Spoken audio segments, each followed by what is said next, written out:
Hello everyone, welcome back to my channel. Today we'll talk about angles classification of malocclusion, in which we have different types.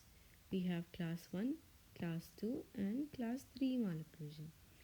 In class 1 malocclusion, the mesiobuccal cusp of the maxillary first permanent molar falls in the buccal groove of the mandibular first permanent molar.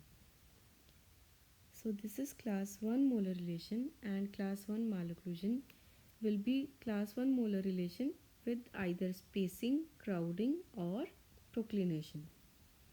In class 2 molar relation, we will have a forward relation of maxillary molar and a backward relation of mandibular molar to remember.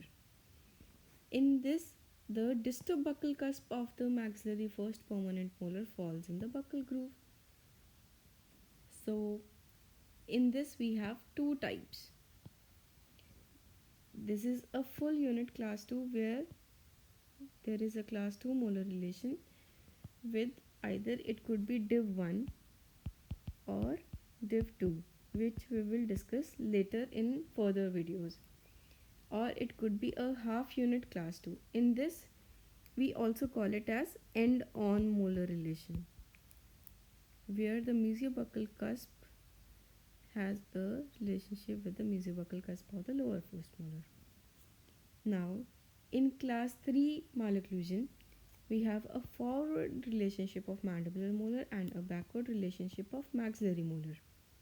See, this is the mesiobuccal cusp of maxillary first permanent molar, which is not falling in the buccal groove as the buccal groove is moved ahead.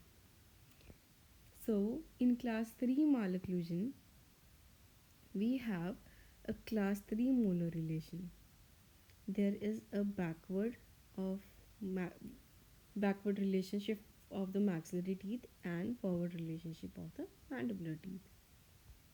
So basically this is angles classification of malocclusion. In further classes, we will discuss further about class 1 malocclusion, different types of class 1 malocclusion and different types of class 3 malocclusions. So for now, thank you for watching.